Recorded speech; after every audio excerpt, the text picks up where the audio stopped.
काषाय वस्त्रं करदण्डधारिणं कमण्डलूपद्मकरेण शङ्खं चक्रं गदाभूषितभूषणाढ्यं श्रीपादराजं शरणं प्रपद्ये। नमो जन्मभूमी जिथे जन्म झाला, नमो आर्यभूमी जिथे वाढियेला, नमो कर्मभूमी जिथे गुप्त झाला। नमस्कार माझा सद्गुरु दत्तात्रेयाला, अवधूत चिंतन श्री गुरुदेव दत्त।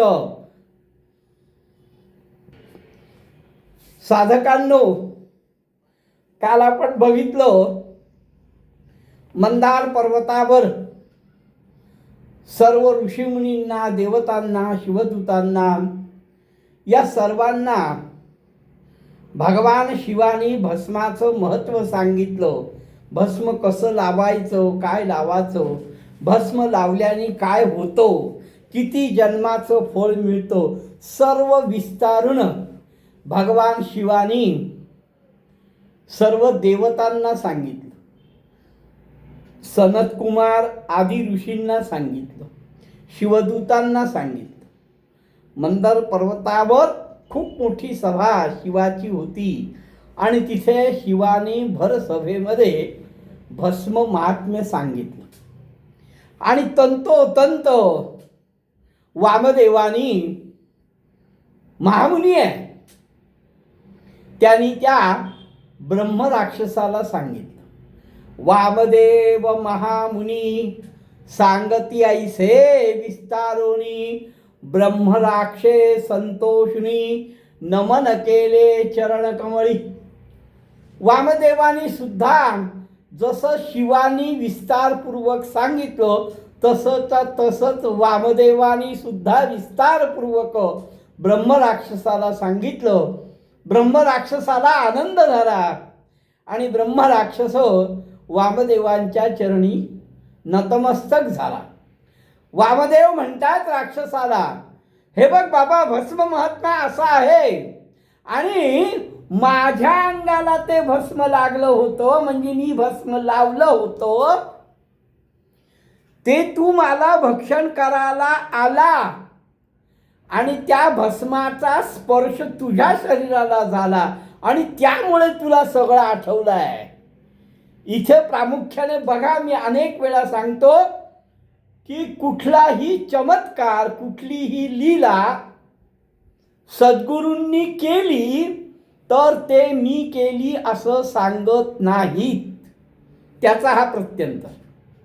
वामदेव हा सुद्धा ऋषी, महामुनी, गुरु. त्यांनी सांगितलं, माझ्या अंगाला जे भस्म होतं ते तुझ्या शरीराला लागलं म्हणून तुला ज्ञानप्राप्ती झाली आहे. ऐसे म्हणून संतोषी अभिमंत्रोनी भस्मासी. वामदेवाकडे झोळीमध्ये भस्म होतं, त्यातलं भस्म काढलं, त्याच्यावर मंत्र म्हटले, अभिमंत्रित केलं ते भस्म आणि त्या राक्षसाला दिलं. वामदेव तया वेळी ऐसे म्हणून संतोषी अभिमंत्रोनी भस्मासी, देता झाला राक्षसासी. ब्रह्मराक्षस तया वेळी, ब्रह्मराक्षसाने काय केलं, ते भस्म पहिले त्रिपुंड लावलं, कपाळी त्रिपुंड लावलं. अहो, त्रिपुंड लावल्या ब्रह्मराक्षसाचा देह हा दिव्य देह झाला, तेजोमूर्ती झाला, त्याचे अवयव दिव्य झाले त्रिपुंड लावल्याने.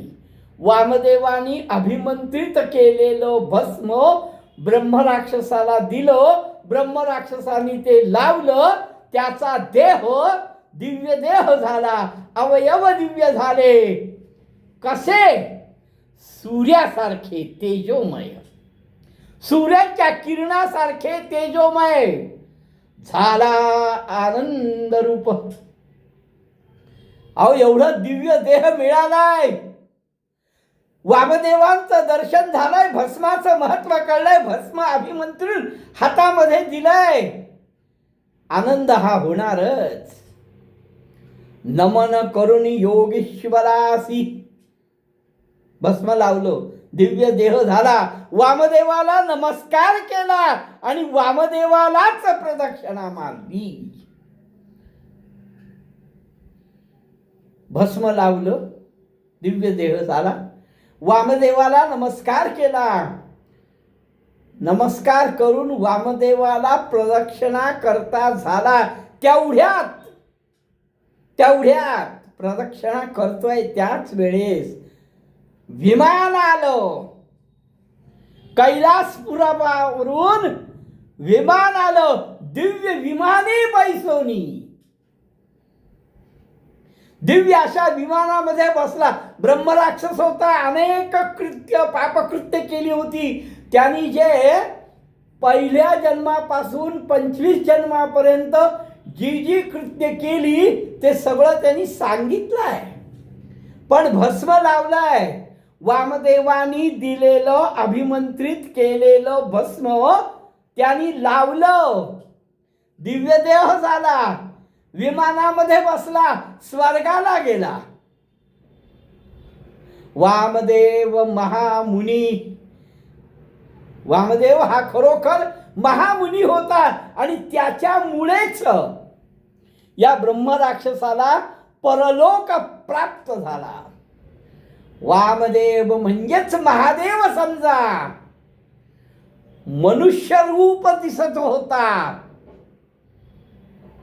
प्रत्यक्ष तो शिव होता असं म्हणायला हरकत नाही. आणि हिंडे भक्त तारावया, भक्तांचं रक्षण करण्याकरता, भक्तांचा तारणहार वामदेव हा साक्षात शिव होता आणि तो भक्तांच्या रक्षणाकरता अनेक तीर्थे, अनेक भूमी हिंडत होता. त्रैमूर्तीचा अवतार, बरं हा शिवाचाही अवतार. त्रैमूर्तीचा अवतार म्हणजेच गुरु, शिव आद्य गुरु. हा त्रैमूर्तीचा अवतार, हाही गुरु. त्रैमूर्तीचा अवतार वामदेव तोची गुरु. करावया जगदोद्धार, जगाचा उद्धार करण्याकरता या भूमीवर हिंडत होता. भस्म महात्म्य असे थोरू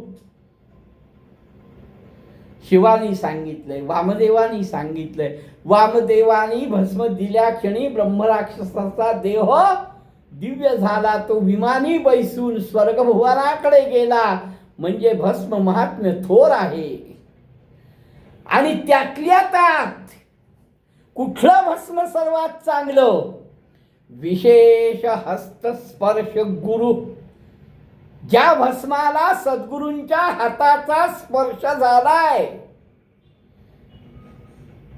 ते सर्वात श्रेष्ठ भस्म.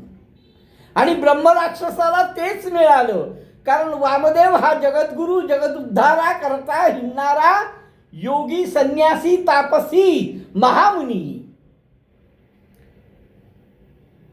त्याच्या स्पर्शाने मिळालेलं भस्म आहे. म्हणजे सर्वात श्रेष्ठ गुरुच्या स्पर्शाने, गुरुच्या हाताच्या स्पर्शाने गुरुनी अभिमंत्रण दिलेलं भस्म हे सर्वात श्रेष्ठ आहे. समस्त मंत्र असती, मंत्र भरपूर आहेत, मंत्र भरपूर आहेत, पण गुरु विणे साध्य न होती. पण हे सगळे मंत्र गुरुच्या शिवाय त्याची फलश्रुती किंवा त्याची प्राप्ती होत नाही असं वेदशास्त्र सांगतायत. नास्ति तत्व गुरो परमा, वेदांमध्ये सांगितलेलं आहे. नास्ति तत्वम गुरोपदम, गुरो परम. सूत ऋषीश्वरांना सांगतायत की भस्म हे असं आहे. सनकादिकांना सांगितलं, वामदेवानी ब्रह्मराक्षसाला सांगितलं, सूत ऋषींना सांगतायत भस्म महात्म्य आहे ऐसी गुरु हस्ते असे विशेषी स्वतः सूत सुद्धा सांगतायत. वामदेव हा गुरु आहे. वेदांमध्ये सुद्धा सांगितलंय की भस्म सर्वश्रेष्ठ, पण त्यातल्या त्यात गुरुच्या हाताच्या स्पर्शाने मिळालेलं भस्म हे सर्वश्रेष्ठ आहे. येणे परित्रिविक्रमासी, बघा कोण कोणाला सांगतंय. शिवानी सनत कुमारांना सांगितलं, वामदेवानी ब्रह्मराक्षसाला सांगितलं, सूत ऋषींना सांगतायत, आणि इकडे त्रिविक्रमाला आमचे जगद्गुरु सद्गुरु नरसिंह सरस्वती विस्तारपूर्वक सांगतायत. त्रिविक्रम भारतीला सुद्धा आनंद होतोय.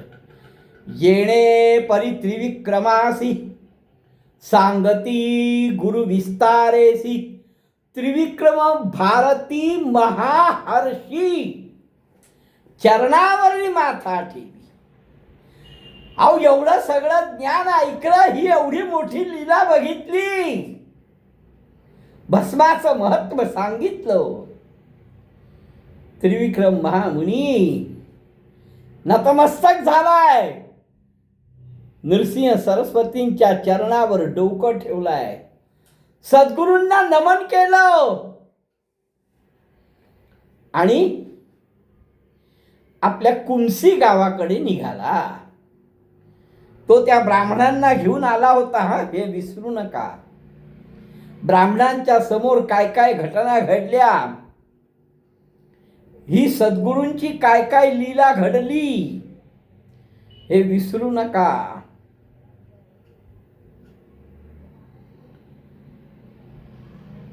तो ब्राह्मणांसमवेत आला होता, सर्व व्यवस्थित झालं, भस्म महात्म्य कळालं, सद्गुरूंना साष्टांग नमस्कार केला, आणि आपल्या स्थानाला म्हणजेच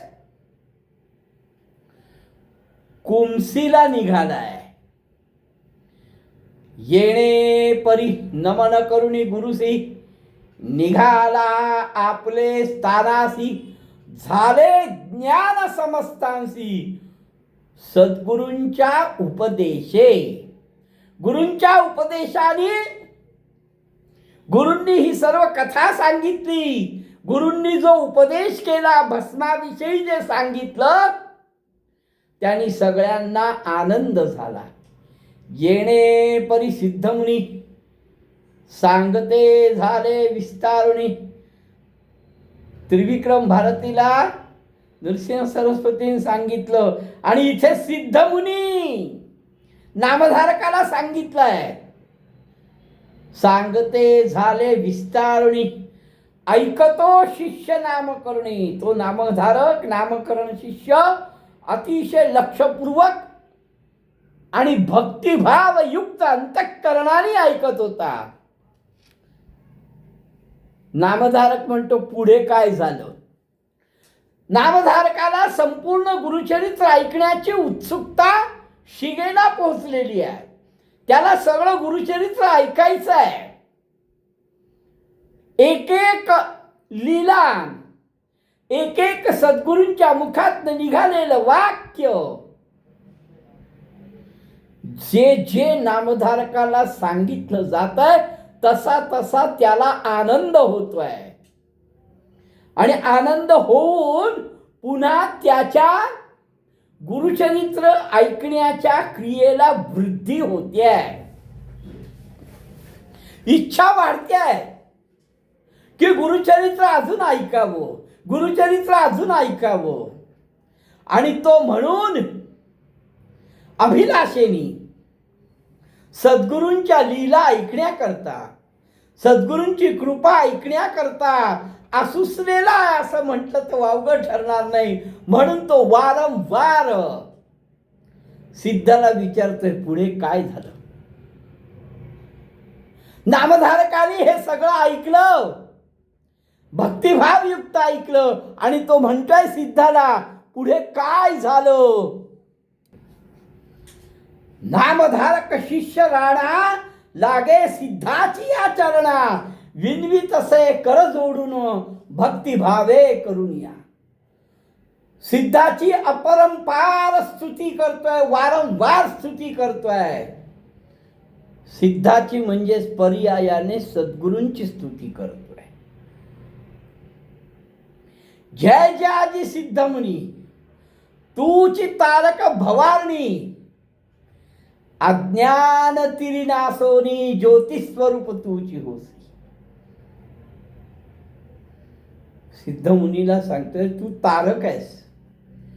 अज्ञानाचा जो अंधार आहे तो नष्ट करणारा ज्योतिस्वरूप असा तूच आहेस. अविद्या माया सागरी, अविद्या माया सागरी बुडालो होतो महापुरी. हे अविद्येचा जो मायेचा सागर आहे त्याच्यामध्ये मी बुडालो होतो. तुझी कृपा झाली या तरी, तुझी कृपा झाली म्हणून मी तरलो. असं सिद्धांना नामधारक म्हणतायत, पर्यायाने सद्गुरूंना म्हणतायत. हे लक्षात ठेवा. सद्गुरूंची स्तुती करतायत. सिद्ध म्हणजे सद्गुरू आहे. तुवा दाविला निजपंथ, जेणे जोडे परमार्थ, विश्व पालक गुरुनाथ, तूची होसी स्वामी. तू विश्वाचा पालक आहे, गुरुनाथ आहे, सद्गुरू आहेस. तुझ्यामुळे मला चांगला पंथ दिसला, सापडला, मार्ग मिळाला. गुरुचरित्र म्हणजे सुधारस आहे. नामधारक म्हणतोय गुरुचरित्र सुधारस, तुआ पाजिला आंबास. अहो गुरुचरित्र सुधारस आहे, पण तो सुधारस गुरुवर्य तुम्ही आम्हाला प्राशन करायला लावलाय, तुम्ही आम्हाला पाजलाय, आणि म्हणून अजून आमचं मन तृप्त होत नाहीये. सद्गुरूंच्या पासून जे जे मिळेल ते मिळवण्याची अभिलाषा वाढतीये, तृप्तता नाहीये.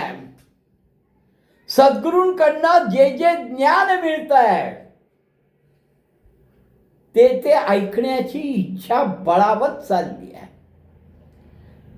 अहो गुरुचरित्र म्हणजे सुधारस आहे, तुम्ही तो आम्हाला पाजताय, पण अजून मन तृप्त होत नाहीये. तृषा आणि होत असे. जसं जसं तुम्ही गुरुचरित्र म्हणजे सुधारस आम्हाला प्यायला देताय, पण त्याने अजून आमची तहान वाढते आहे. तुवा केलिया उपकार असे. अहो तुम्ही जे आमच्यावर उपकार केले गुरुवर्य, फिटणं शक्य काय. वंशोवंशी माझ्या अनेक वंश येतील, त्यांना सुद्धा तुमचे उपकार फिटणं शक्य नाही. निज स्वरूप आम्हासी, तुम्ही तुमचं स्वरूप आम्हाला दाखवलंय. गुरुवर्य नतमस्तक आहे, पण गुरुचरित्र ऐकण्याची तृषा वाढली आहे, तहान वाढली आहे. तुम्ही मागे एकदा बोलला होतात, सिद्धमुनींना सांगतायत नामधारक, मागे कथा निरोपलीसी, मागे एकदा बोलायला होतात, अभिनव झाले सृष्टीची. तुम्ही मागची कथा जी सांगितली ती खरोखर अभिनव. एका पतिताकडनं वेद म्हणवले तुम्ही, त्याची ख्याती झाली. त्रिविक्रम महामुनीला ज्ञानसागर उघडून दिला. त्रिविक्रम महामुनेश्वरासी बोधिले ज्ञान प्रकाशी. अहो तुम्ही मागे सांगितलं की त्या पतिताकडनं वेद म्हणवले, त्रिविक्रमाला बोध केला, त्याचं ज्ञान वाढवलं. हे सगळं झालं. पुढे काय झालं? आम्हाला पुढे सद्गुरूंनी काय काय लीला केल्या. त्या ऐकण्याची अत्यंत इच्छा आहे. हे ज्यावेळेस नामधारक बोलला त्यावेळेस सिद्ध म्हणतोय, वा, शिष्य असावा तसा. सद्गुरूंच्या मुखात निघालेल्या शब्दाकरता आतुर झालेला, सद्गुरूंच्या हस्तस्पर्शाने भस्म मिळाल्याचा आनंद प्राप्त झालेल्या. भस्म सगळे श्रेष्ठ आहेत, पण ते जास्त करून सद्गुरूंच्या हाताच्या स्पर्शाने मिळालेलं भस्म हे सर्वश्रेष्ठ आहे. मग त्या सद्गुरूंच्या लीला ऐकण्याकरता नामधारकाचे कान आसुसलेले आहे. म्हणून नामधारक त्याला सांगतो की पुढे काय झालं सांगा. आणि ते ऐकल्यानंतर सिद्धाला, ज्या वेळेस शिष्य एवढ्या तळमळीने गुरुशी बोलतो, गुरु आज्ञा पालन करतो, गुरुनिष्ठता दाखवतो, त्यावेळेस मात्र गुरुला अत्यानंद होतो. तसा सिद्धाला अत्यानंद झालाय आणि अतिशय प्रेमाने नामधारकाला आलिंगन दिलंय, आश्वासन दिलं, मी सांगेन, सगळं सांगतो तुला. सद्गुरूंनी काय काय चमत्कार केले, काय काय लीला केल्या, त्या सगळ्या सांगतो. अरे तू धन्य आहेस, तुला हे सगळं मी सांगणार आहे. गुरुची कृपा तात्काळी झाली आता परीयसा. तू धन्य आहेस, तुझ्यावर गुरूंची कृपा झाली आहे. तुझी वाणी श्रेष्ठ आहे, तुला गुरुचरणांकडे वेध लागलेले आहेत. तूच हा सागर तारून जाणार आहेस.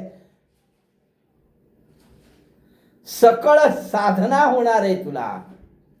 तू विचारलंस, तू वारंवार मला विचारतोस, म्हणून मला त्या त्या गोष्टी आठवतात, त्या त्या सद्गुरूंच्या लीला आठवतात, सद्गुरूंचे चमत्कार आठवतात. तुवा पुसिला वृत्तांत, संतोष झाला आजी बहुत. श्री गुरु महिमा असे ख्यात. तू विचारलं त्यामुळे खूप आनंद झाला. अरे सद्गुरूंचा महिमाच तसा आहे, अगम्य असे सांगता, एक एक महिमा सांगता. अरे एक एक एक एक घटना जर मी सांगत बसलो ना तर कथा खूप वाढेल. त्यामुळे तुला मी संक्षिप्त ज्या ज्या आहेत ते मी तुला सांगतो, कारण सगळं सांगत बसलो तर कथा वाढणार आहे. हे नामधारका, पुढे असता वर्तमानी त्रिविक्रम भारती गेलेत, सद्गुरु गाणगापुरात आहे. आता महिमा होत असे नित्य, रोजच नवीन नवीन नवीन नवीन महाराजांच्या लीला होत आहेत, सद्गुरूंच्या लीला होत आहेत. आणि महाराजांचं नाव, स्वामींचं नाव, नृसिंह सरस्वतींचं नाव चौकडे पसरत आहे. पुढे असता वर्तमानी तया गाणगा ग्राम भुवनी, महिमा होतो नित्य नूतनी, प्रख्यात रूप होऊन या. त्रयमूर्तीचा अवतार झाला नरसिंह सरस्वती नर, महिमा त्यांचा अपरंपार, सांगता अगम्य परीयसा. सिद्ध सुद्धा सांगतो की ते सांगणं सुद्धा खूप कठीण आहे. रोज रोज नवीन नवीन लीला होत आहेत. महिमा तया त्रिमूर्तीसी, ही त्रिमूर्तीची एकच मूर्त आहे, नृसिंह सरस्वती. त्यांच्याविषयी सांगण्याची आमच्यामध्ये शक्ती काय, मानवामध्ये काय शक्ती आहे. पण त्यांनी कलियुगामध्ये भूमीवर एक अशा प्रकारचं चरित्र निर्माण केलं. साक्षात ईश्वराचा, दत्तात्रयांचा हा अवतार. गाणगापुरात असताना त्यांची ख्याती चहुराष्ट्रात सगळीकडे पसरली. त्यामुळे लांबून लांबून लांबून लांबून सद्गुरूंच्या दर्शनाकरता गाणगापुरी भक्त यायला लागले. येती भक्त यात्रेसी एको भावे भक्तीसी, श्री गुरु दर्शन मात्रेसी सकळाभिष्टे पाविती. नुसत्या दर्शनाने सगळं काही त्यांना प्राप्त होत आहे. दैन्य पुरुष जे दिनवाणी असतील, गरीब असतील, ते श्रीयायुक्त होतात. ज्या वांझ असतील त्यांना पुत्र प्राप्ती, अपत्य प्राप्ती होते. ज्यांना कुष्ठ असेल त्यांचा देह सुवर्णाचा होतो. अशा अनेक घटना घडतायत. महाराजांची ख्याती वाढते आहे, कारण हा साक्षात दत्ताचा अवतार आहे. हा साक्षात परमात्मा आहे. ज्याला डोळे नाहीत त्यांना डोळे येतात. ज्यांना ऐकू येत नाही त्यांना ऐकू यायला लागतं. अनेक अपस्मारादी जी रोग आहेत ते नुसत्या सद्गुरूंच्या चरण दर्शनाने नाहीसे होतात. त्याची उपमा देताना सिद्ध सांगतो की ज्याप्रमाणे लोखंडाला स्पर्श झाल्यानंतर लोखंड राहत नाही तर ते सुवर्ण होतं, तशी भक्तांची अवस्था सद्गुरूंच्या पादुकांच्या दर्शनाने होते. गुरुकृपा होय ज्यासी, ज्याच्यावर गुरुकृपा झाली आहे त्याला सगळं काही प्राप्त होतं. गुरुकृपा केव्हा होते तर गुरुनिष्ठ असणाऱ्यावर, गुरु आज्ञा पालकावर. त्रिविक्रम महामुनींचं उदाहरण देताना सुद्धा सांगितलंय, ते स्वतः ज्ञानवंत होते, पण त्यांच्याही ज्ञानामध्ये सद्गुरूंनी भर घातली. ऐसे असता वर्तमानी, असं असताना आता लांबून लांबून लोक येतात, सगळ्यांच्या इच्छा पूर्ण होतात, सगळ्यांना काय काय ते प्राप्त होतं. जे आंधळे असतात त्यांना डोळे येतात, जे बहिरे असतात त्यांना ऐकू येतं, जे मुके असतात ते बोलायला लागतात, वांझ असतील त्यांना अपत्य होतात. अनेक घटना घडतायत गाणगापुरामध्ये आणि ही वार्ता सगळीकडे पसरते. त्यामुळे लांब लांबून लोक येत आहेत.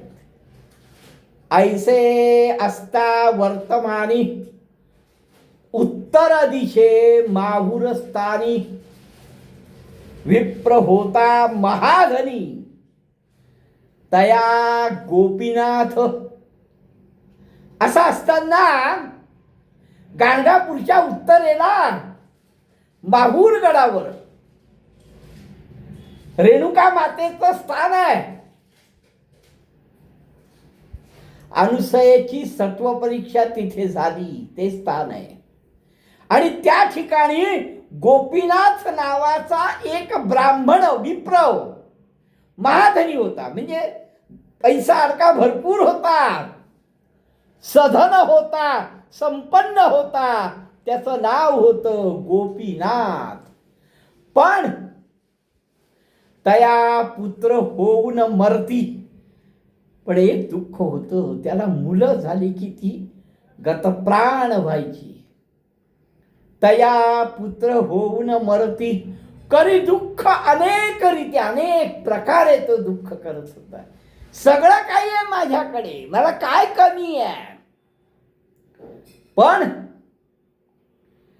मला मुलं काही माझी जगत नाही. मी सधन आहे. पण तो दत्त सेवक होता. तया पुत्र होऊन मरती, करी दुःख अनेक रीती आणि दत्तात्रय आराधिती. शेवटी दत्ताची आराधना करायला सुरुवात केली. दोघा नवरा बायकोंनी दत्ताची आराधना करायला सुरुवात केली. आणि दत्ताची आराधना गुरूंची आराधना केल्यानंतर फलप्राप्ती होणार नाही असं नाहीच. पण काय झालं? कारण अनेक घटना ह्याच्यामधून होणार आहेत, अनेक घटना घडणार आहेत आणि सद्गुरू तुम्हाला या कथेतनं अनेक प्रकारचा बोध करणार आहेत. हे साधारणतः माझ्या अंदाजे 2 दिवस चालेल, पण हे सगळं ऐकण्यासारखं आहे. यांनी दोघा नवरा बायकोंनी सधन आहेत, गोपीनाथ आणि त्याची बायको सधन आहेत, पण अपत्य जगत नाहीये म्हणून त्यांनी दत्ताची सेवा करायला सुरुवात केली आहे. पुढे काय झालं ते आपण उद्या बघू. अवधूत चिंतन श्री गुरुदेव दत्त.